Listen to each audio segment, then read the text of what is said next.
20ویں تراویح کے چند اہم نکات۔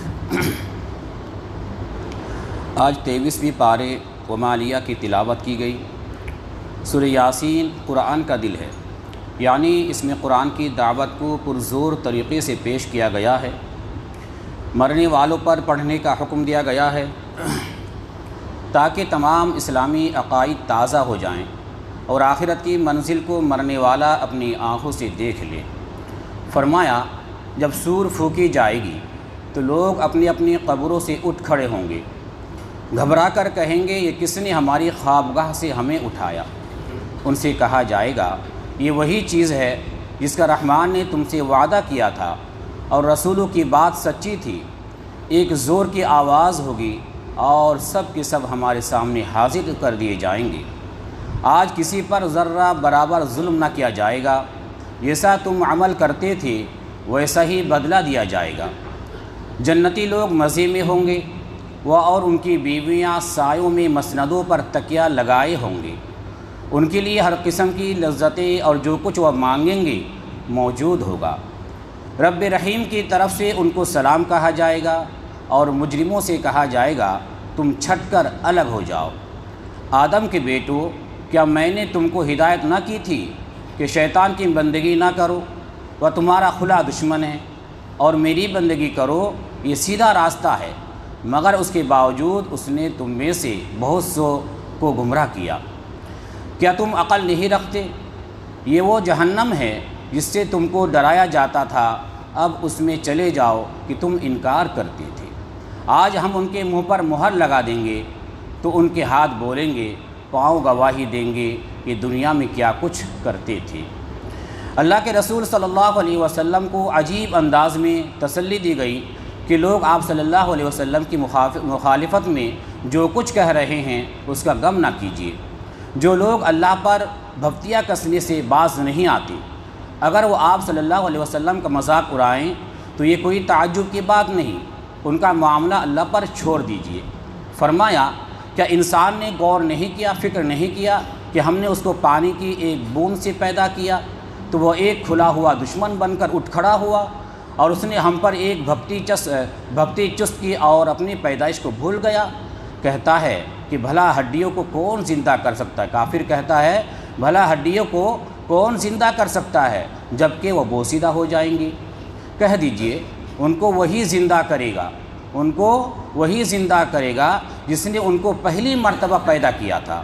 وہی ہے جس نے تمہارے لیے سرسبز درخت سے آگ پیدا کر دی اور تم اس سے آگ جلا لیتے ہو، یعنی تم پر سبز درخت سے دو شاخیں لیتے ہو اور ان کو آپس میں رگڑ کر آگ جلا لیتے ہو، تو خدا کے لیے راکھ اور مٹی کے اندر سے زندگی نمودار کرتے کیا دیر لگتی ہے؟ اس کا معاملہ تو بس یوں ہے کہ جب وہ کسی بات کا ارادہ کرتا ہے تو کہتا ہے کہ ہو جا، اور وہ ہو جاتی ہے۔ بس پاک ہے وہ ذات جس کے ہاتھ میں ہر چیز کا اختیار ہے اور اسی کی طرف تم لوٹائے جاؤ گے۔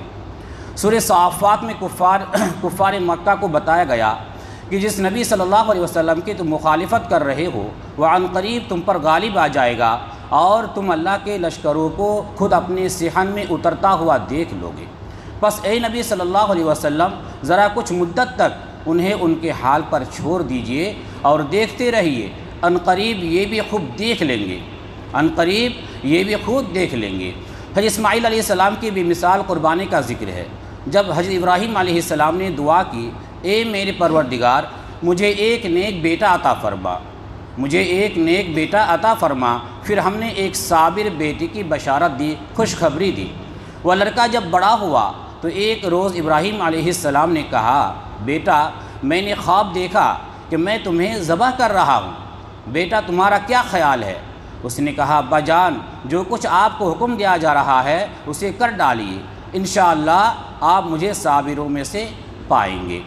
آخر کو جب ان دونوں نے سر تسلیم خم کر دیا اور ابراہیم علیہ السلام نے بیٹے کو ماتھے کے بل گرا دیا تاکہ ذبح کریں، ہم نے اسے ندا دی، آواز دی، کہا اے ابراہیم تو نے خواب سچ کر دکھایا، ہم نیکی کرنے والوں کو ایسے ہی جزا دیتے ہیں۔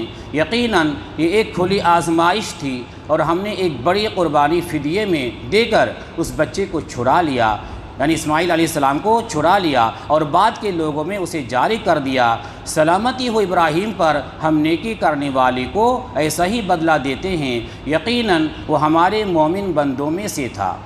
اسی سورہ میں اللہ تعالیٰ نے حضرت یونس علیہ السلام کا تذکرہ فرمایا کہ جب وہ اللہ کے حکم کا انتظار کیے بغیر بستی چھوڑ کر چلے گئے تو اللہ تعالیٰ ان سے ناراض ہوا۔ راستے میں وہ کشتی میں سوار ہوئے اور زیادہ افراد کی وجہ سے وہ ڈگمگانے لگی، چنانچہ قرہ اندازی کی گئی کہ کسی کشتی سے اترنا ہوگا تو قرہ حضرت یونس علیہ السلام کے نام نکلا اور وہ سمندر میں اتار دیے گئے۔ پھر مچھلی نے انہیں نگل لیا، انہیں اپنے قصور کا احساس ہوا، غلطی کا احساس ہوا، تو انہوں نے اللہ تعالیٰ سے تسبیح پڑھ کر معافی مانگی۔ تسبیح یہ ہے، لا الہ الا انت سبحانک انی کنت من الظالمین۔ اگر یونس علیہ السلام مچھلی کے پیٹ میں استغفار نہ کرتے تو قیامت تک مچھلی کے پیٹ میں پڑے رہتے۔ آخر کار بڑی سقیم حالت میں مچھلی نے انہیں ایک چٹیل زمین پر پھینک دیا اور وہی اپنی قدرت سے، طاقت سے اللہ نے ایک بیلدار درخت اگا دیا جس کا پھل انہوں نے کھایا۔ پھر وہ اپنی قوم کی طرف آئے، انہیں اسلام کی دعوت دی، وہ سب مسلمان ہوئے۔ آپ ایک عرصے تک رہے، پاک ہے آپ کا رب، عزت کا مالک، ان تمام باتوں سے جو یہ بتا رہے ہیں، اور سلام ہے رسولوں پر، اور ساری تعریف اللہ رب العالمین کے لیے ہے۔ سورہ صاد کی ابتدا میں یعنی شروع میں اس تبصرے سے ہوتی ہے جو اللہ نے قریش مکہ کی ان باتوں پر کیا ہے جو وہ آپ صلی اللہ علیہ وسلم کی رسالت، توحید اور دین کی دعوت کے جواب میں بطور مہم آبادی میں کہتے پھرتے تھے۔ فرمایا انہوں نے تعجب کا اظہار کیا، انہی میں سے ایک بشیر کیسے ڈرانے والا بن گیا، انسان کو کیسے ڈرانے والا بنا دیا، یہ تو جادوگر ہے، نعوذ باللہ، اس نے تو سارے معبودوں کو ایک بنا ڈالا، یہ تو بڑی عجیب بات ہے۔ یقیناً یہ بات کسی اور غرض سے یعنی اپنی بادشاہت قائم کرنے کے لیے کہی جا رہی ہے، اور اگر خدا کو نبی بھیجنا ہی تھا تو بڑے بڑے مالدار سرداروں میں سے کسی کو بھیجنا تھا۔ اللہ نے جواب دیا کہ یہ ساری باتیں اس لیے کر رہے ہیں کہ انہوں نے ابھی میرے عذاب کا مزہ نہیں چکھا۔ اگر یہ اتنے اہم ہوتے، ضروری ہوتے کہ ہم ان سے مشورہ کر کے نبی بناتے تو پھر یہ عرش الہی پر چڑھ کر فیصلہ بدلواتے تھے۔ یہ تو ایک چھوٹا سا گروہ ہے، جماعت ہے جو اس شہر میں ہی شکست کھانے والا ہے۔ ان سے پہلے نوح علیہ السلام کی قوم اور ایک والے بھی رسولوں کو جھٹلا چکے ہیں۔ جتھے اور گروہ تو وہ تھے، ان کے سامنے کیا حقیقت ہے مگر میری سزا کا فیصلہ ان پر چپک کر رہا۔ یہ لوگ بس ایک دھماکے کے منتظر ہے جس کے بعد دوسرا دھماکہ نہیں ہوگا۔ یہ چاہتے ہیں کہ یوم حساب سے پہلے ہی ان کا حساب چکا دیا جائے۔ سورہ صاد کے بعد اس تراویح میں سورہ زمر کے 3 رکوع شامل ہے۔ یہ سورہ مسلمانوں کے مکے سے حبشہ ہجرت کرنے سے پہلے نازل ہوئی، کیونکہ اس سورہ میں کہا گیا ہے کہ ارض اللہ واسعہ، یعنی اللہ کی زمین بہت وسیع ہے، بہت لمبی ہے۔ اگر ایک ملک یا زمین اللہ کی بندگی کرنے والے تنگ کر دی گئی ہو تو دوسری جگہ چلے جاؤ۔ اس میں نبی صلی اللہ علیہ وسلم کی دعوت اصل مقصد واضح کیا گیا ہے۔ انسان کو چاہیے کہ خالص اللہ کی بندگی اختیار کرے اور کسی دوسرے کی اطاعت اور عبادت سے اپنی خدا پرستی کو آلودہ نہ کرے، اور دین خالص صرف اللہ کا حق ہے، دین خالص صرف اللہ کا حق ہے۔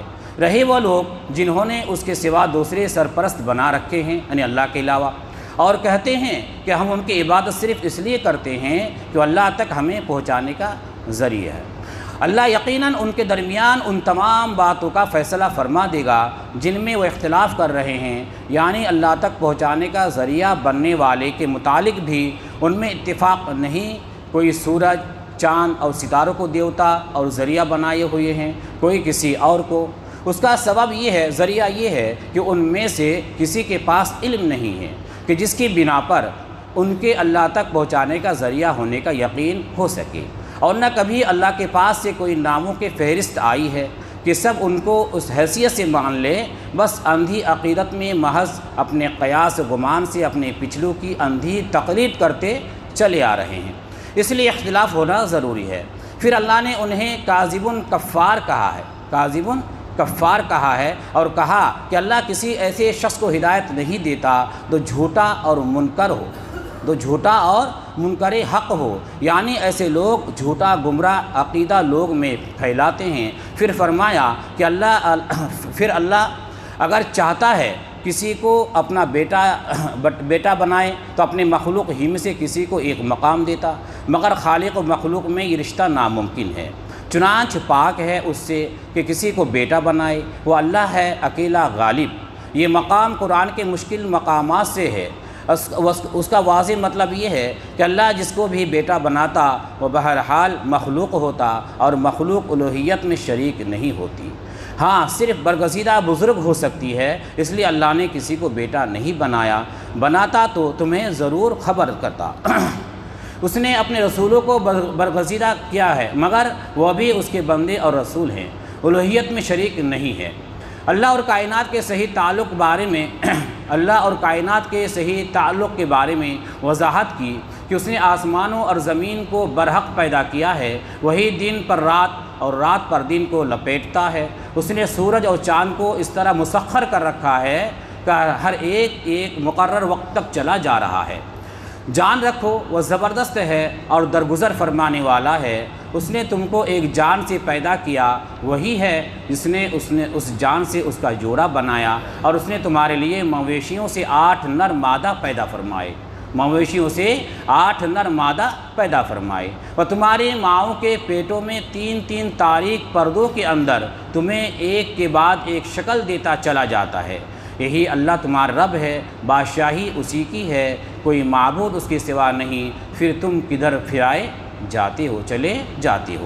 اگر تم کفر کرو تو اللہ کو تمہاری کوئی پرواہ نہیں، لیکن وہ اپنے بندوں کے لیے کفر کو پسند نہیں کرتا، اور اگر تم شکر کرو تو وہ اسے تمہارے لیے پسند کرتا ہے۔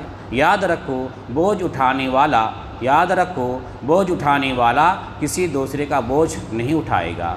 آخر کار تم سب کو اپنے رب کی طرف پلٹنا ہے، پھر وہ تمہیں فرما دے گا کہ تم کیا کرتے رہے ہو، وہ تمہارے دلوں کا حال تک جانتا ہے۔ اب کیا وہ شخص جس کا سینہ اللہ نے اسلام کے لیے کھول دیا ہے اور وہ اپنے رب کی طرف ایک روش پر چل رہا ہے، اس شخص کی طرح ہو سکتا ہے جس نے ان باتوں سے کوئی سبق نہیں لیا؟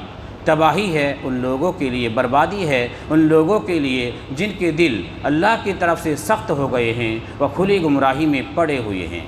ہم نے اس قرآن میں لوگوں کو طرح طرح کی مثالیں دی ہے کہ ہوش میں آئے، ایسا قرآن جو عربی زبان میں ہے، جس میں کوئی کجی نہیں ہے، تاکہ وہ برے انجام سے بچے۔ اللہ ایک مثال دیتا ہے، ایک شخص تو وہ ہے جس کے بہت سے بد مزاج آقا ہوں، اور ہر ایک اس کو اپنی طرح کھینچ رہا ہو، وہ اس کی خدمت کرے، اور سب ایک دوسرے کے خلاف حکم جاری کرتے ہو، اور جس کی خدمت کرنے یا حکم ماننے میں وہ کوتاہی کرے، وہی اسے ڈانٹنے پھٹکارنے لگے اور سزا دینے پر تل جائے۔ اس کے برخلاف وہ شخص ہے جس کا صرف ایک ہی آقا ہو، اور اسے بس ایک ہی کی خدمت کرنی اور اسی کو راضی کرنا ہو۔ کیا ان دونوں کا حال برابر ہو سکتا ہے؟